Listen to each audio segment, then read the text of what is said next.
Hey guys! So you probably found this video because you were watching one of our other unboxings for a particular board game, and you clicked on this link because you wanted to know more about the base game. And let me tell you, this game is pretty freaking cool. This is the game.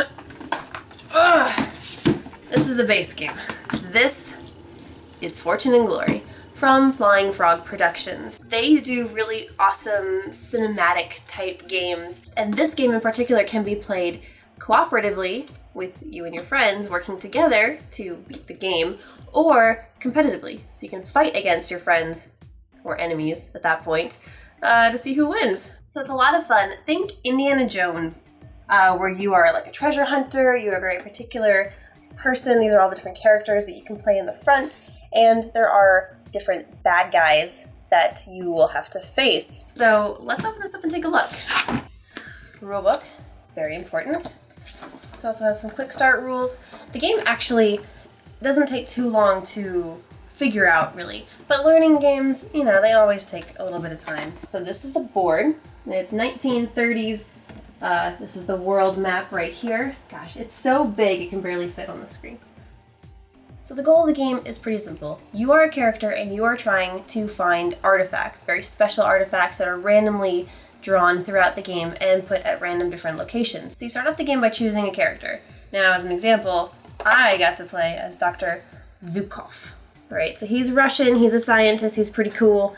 He has a combat score of 4, which means he's not too terrible at combat. Agility is pretty low at 2. Cunning is at 5. He is super smart, and his lore is at 2. Now these all play a factor into the game. You'll do skill checks based on one of these numbers. You'll have to roll dice. There is always that element of chance in there as well. And you fight. When you fight, you use combat. If you're getting out of a skill challenge, you sometimes have to use agility or cunning. There are special abilities for each character as well. When I played, although he has a decent combat score, he could only hit on rolls of 5s or 6s instead of the normal 4 5s or 6s. So that was kind of tough, but he's really good at escaping because he can use this cunning ability instead of just lore or agility to escape a battle, things like that. So he's really good at running away, he's really good at finding ways around things, he's not so good at combat, but it all plays into his character. And there's all these cool little plastic figures that represent your heroes that you can play on the board. Now, depending on the villain that you choose, they will spawn randomly. There are some major villains that you have to fight, and the major villains are also going after the artifacts that you are going after.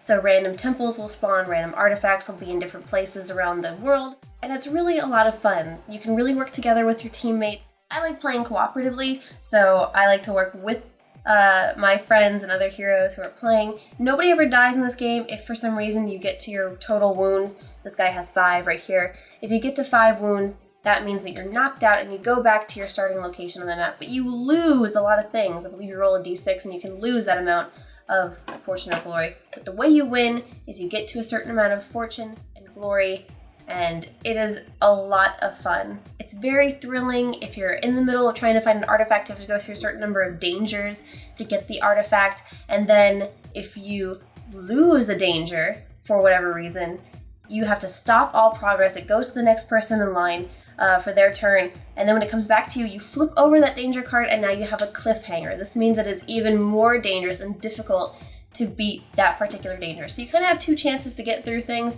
but the second chance is always a lot harder. It's a lot of fun, very cinematic, and I really hope you guys get a chance to play it. I give this game like 5 Sabre stars.